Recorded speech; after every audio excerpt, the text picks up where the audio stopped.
Tema del video. Consultorio nutricional. Las personas con diabetes pueden comer arroz y pajitas.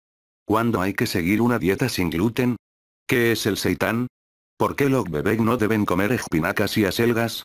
La nutricionista Beatriz Robles responde a estas y otras dudas. ¿Las personas con diabetes pueden comer arroz y pajita? Sí, pero se recomienda priorizar las opciones integrales. La creencia de que estos alimentos están prohibidos para las personas con diabetes se debe a que son ricos en hidratos de carbono y, además, presentan un alto índice glucémico, es decir, elevan con rapidez el nivel de azúcar en la sangre.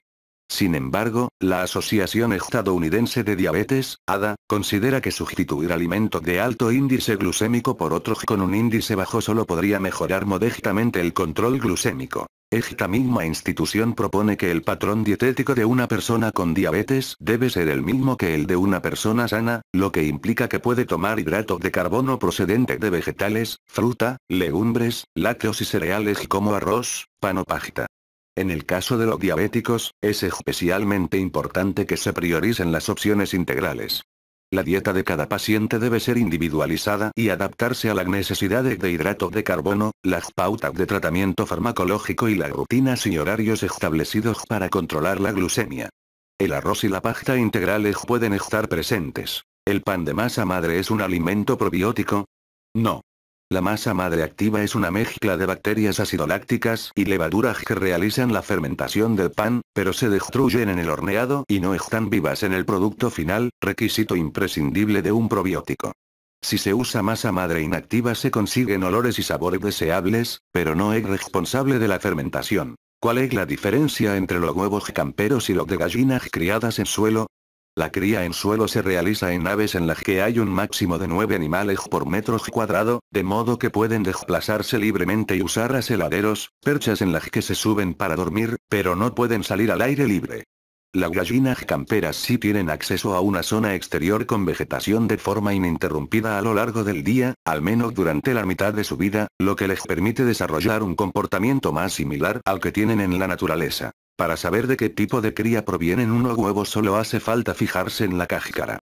En ella se encuentra un código que da información sobre la forma de cría, el país europeo y la granja de la que proceden. El primer dígito indica el sistema de producción, el 1 corresponde a las camperas y el 2, a las gallinas criadas en suelo. Este factor no tiene efecto sobre el valor nutricional del huevo, pero permite al consumidor elegir el producto en función del bienestar animal. ¿Son seguros los alimentos germinados? Los brotes de soja, alfalfa o cebolla se han vuelto muy populares como acompañamiento. Pero se consideran alimentos de riesgo porque sus condiciones de procesado favorecen el crecimiento de microorganismos y se consumen en crudo. Se recomienda comprar los brotes ya germinados y seguir las instrucciones del envase. ¿Qué es el seitán?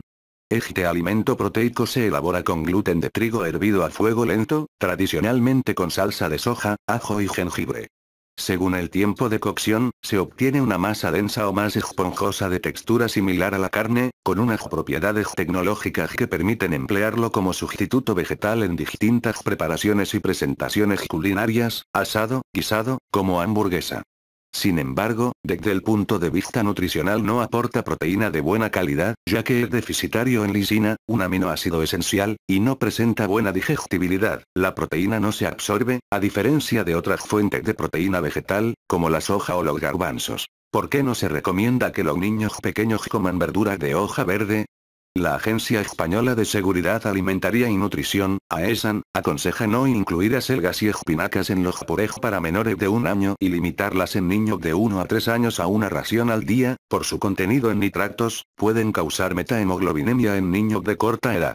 Una dieta con abundante cantidad de otras hortalizas suple los nutrientes aportados por estas. ¿Cuándo hay que seguir una dieta sin gluten? La dieta sin gluten solo deben seguirla las personas con enfermedad celíaca o con sensibilidad al gluten. A pesar de que algunas campañas publicitarias sugieren que esta dieta mejora la energía o ayuda a la pérdida de peso, las personas sanas no obtienen ningún beneficio de restringir el gluten.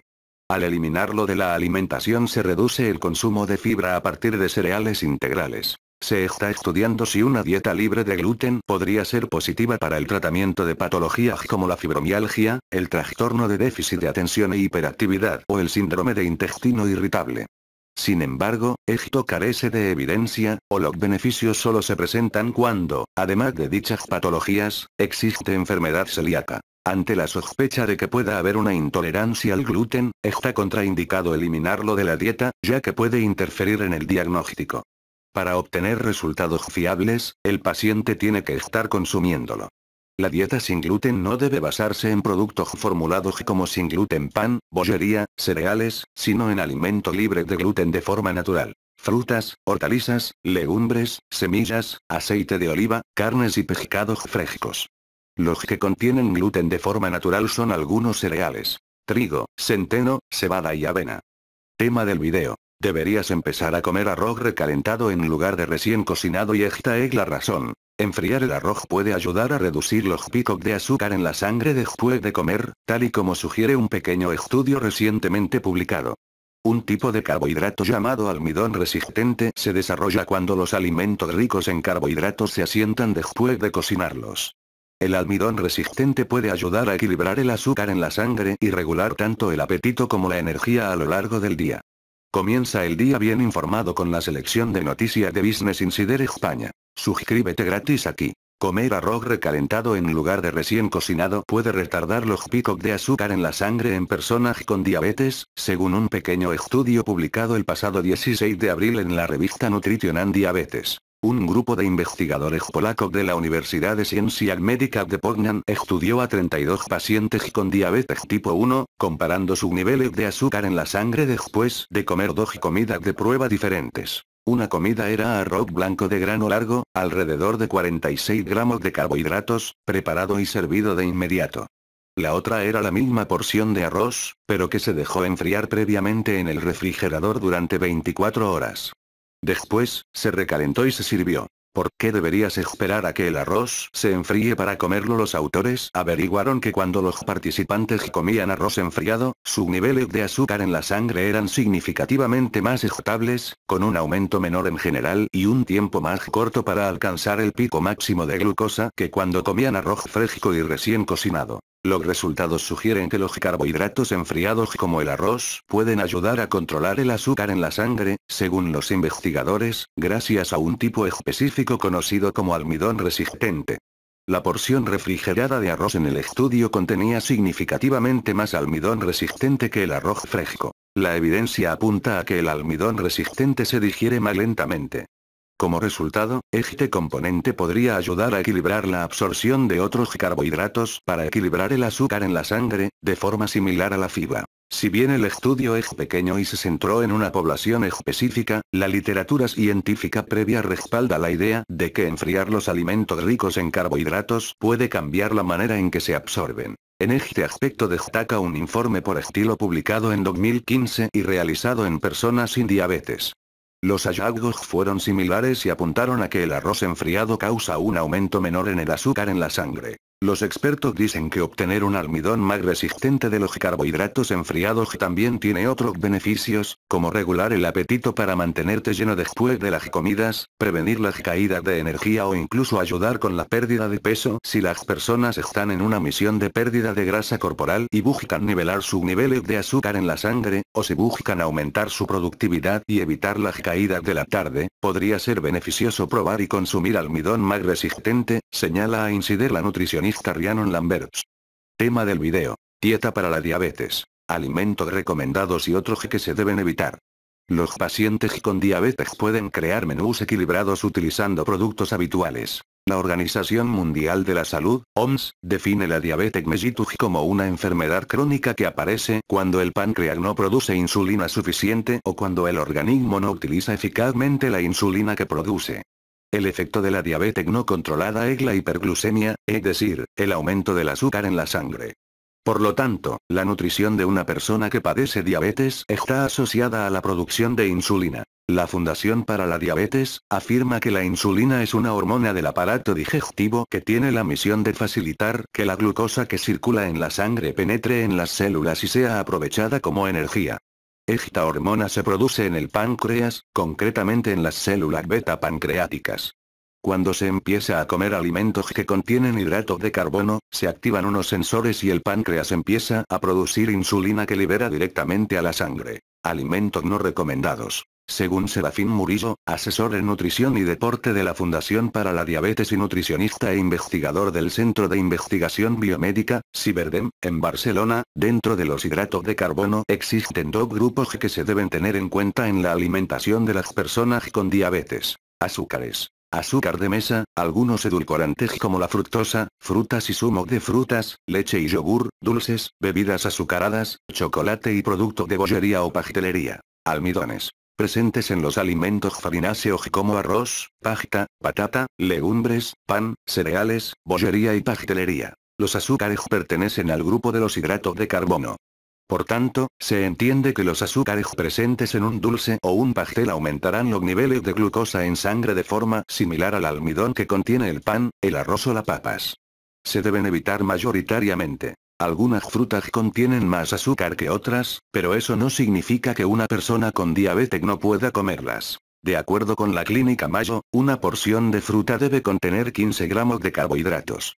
El tamaño de la porción depende del contenido de carbohidratos de la fruta. La ventaja de comer una fruta baja en carbohidratos es que puedes consumir una porción más grande. Pero ya sea que comas una fruta baja o alta en carbohidratos, si el tamaño de la porción contiene 15 gramos de carbohidratos, el efecto sobre la glucosa en la sangre es el mismo. Las siguientes porciones de frutas contienen aproximadamente 15 gramos de carbohidratos. Medio manzana o plátano de tamaño mediano, una taza de moras. 3/4 taza de arándanos azules, una taza de frambuesas.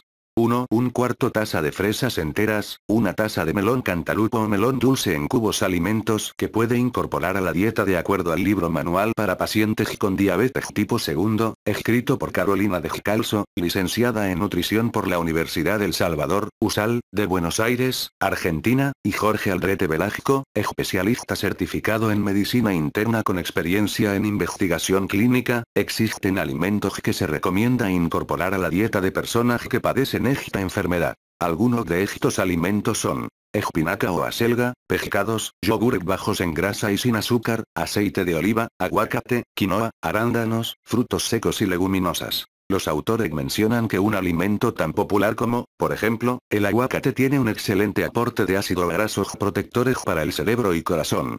Si bien es un alimento con alta concentración de calorías, se puede incluir en la alimentación diaria en porciones controladas. La alimentación de las personas con diabetes no precisa el consumo de productos especiales, pues se pueden confeccionar menús equilibrados y adaptados utilizando los productos habituales, solamente teniendo en cuenta las cantidades de alimentos consumidas. A pesar de ello, en el mercado existen productos interesantes, que reducen el contenido o tipo de hidratos de carbono respecto a los usuales. De este modo, se pueden encontrar chocolates, galletas, turrones, flanes o panes que debido a esta reducción tendrían un menor efecto sobre los niveles de glucosa en sangre. Alimentos que ayudan a disminuir los niveles de azúcar: frijoles y lentejas. Los frijoles y las lentejas son ricos en nutrientes, como magnesio, fibra y proteínas, que pueden ayudar a reducir el azúcar en la sangre. Son particularmente altos en fibra soluble y almidón resistente, que ayudan a la digestión lenta, y pueden mejorar la respuesta del azúcar en la sangre después de comer. Por ejemplo, un estudio con 12 mujeres demostró que agregar frijoles negros o garbanzos a una comida con arroz reducía significativamente los niveles de azúcar en la sangre después de la comida, en comparación al arroz. Otros estudios han demostrado que comer frijoles y lentejas no solo puede beneficiar la regulación del azúcar en la sangre, sino también posiblemente ayude a proteger contra el desarrollo de la diabetes. Avena y salvado de avena. Un análisis de 16 estudios encontró que el consumo de avena reducía significativamente los niveles de A1C y de azúcar en la sangre en ayunas, en comparación con las comidas de control. Otro pequeño estudio con 10 personas encontró que beber 7 onzas, 200 mililitros, de agua mezclada con 1 onza, 27,3 gramos, de salvado de avena antes de comer pan blanco reducía significativamente el azúcar en la sangre después de la comida, en comparación con beber agua corriente. Mariscos. Los mariscos, incluyendo el pescado y los moluscos, ofrecen una valiosa fuente de proteína, grasas saludables, vitaminas, minerales y antioxidantes que pueden ayudar a regular los niveles de azúcar en la sangre. Las proteínas son fundamentales para el control del azúcar en la sangre. Estas ayudan a hacer más lenta la digestión y a evitar los picos en los niveles de azúcar después de comer, así como a aumentar la sensación de saciedad. Un estudio en 68 adultos con sobrepeso u obesidad que consumieron 26 onzas, 750 gramos, de pescado graso por semana encontró mejoras significativas en los niveles de azúcar en la sangre después de las comidas, en comparación con aquellos que consumieron pescado magro. Tema del video. El consumo de arroz blanco no se asocia a riesgo de diabetes tipo 2. Dietas asiáticas tienden a incluir una gran cantidad de arroz blanco, que se dice que tiene un alto índice glucémico y almidón.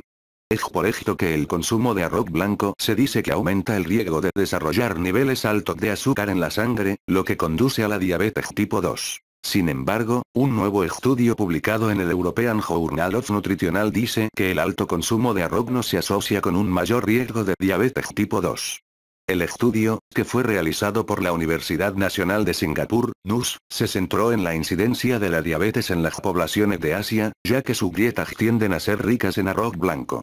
El equipo evaluó si no el alto consumo de arroz, fideos y pan estaba vinculado a un mayor riesgo de tipo 2 de la diabetes en una pequeña población de origen chino. El equipo de expertos estudió una corte de población de etnia china que tenía 45,411 participantes chinos, entre las edades de 45 y 74 años. El equipo siguió con los temas y casos incidentes estudiados de la diabetes tipo 2. El estudio titulado La ingesta de arroz y el riesgo de la diabetes tipo 2. El estudio de salud de China de Singapur concluyó que el consumo de arroz no se asoció con un mayor riesgo de T2, aunque la estimación precisa del riesgo dependía en gran medida de la comida sustituto. El estudio también concluyó que la sustitución de una porción diaria de arroz con fideos, la carne roja y ave de corral se asoció con alto riesgo de diabetes tipo 2. Mientras que, la sustitución del arroz con porción de pan blanco o pan integral fue vinculado con un menor riesgo de diabetes tipo 2. El informe del estudio concluyó que, un mayor consumo de arroz no se asoció sustancialmente con un mayor riesgo de diabetes tipo 2 en esta población china. Recomendaciones para reducir el alto consumo de arroz blanco en las poblaciones asiáticas para la prevención de la diabetes tipo 2 solo podrán ser eficaces si los alimentos sustitutos son considerados cuidadosamente. Esto significa que con el fin de reducir los riesgos de la diabetes tipo 2, se puede intercambiar el arroz blanco con el tipo adecuado de sustitutos saludables, de lo contrario la reducción de la ingesta de arroz blanco no producirá resultados. El estudio no debe interpretarse en el sentido de que comer demasiado arroz blanco es seguro para los diabéticos o personas con niveles de azúcar en sangre.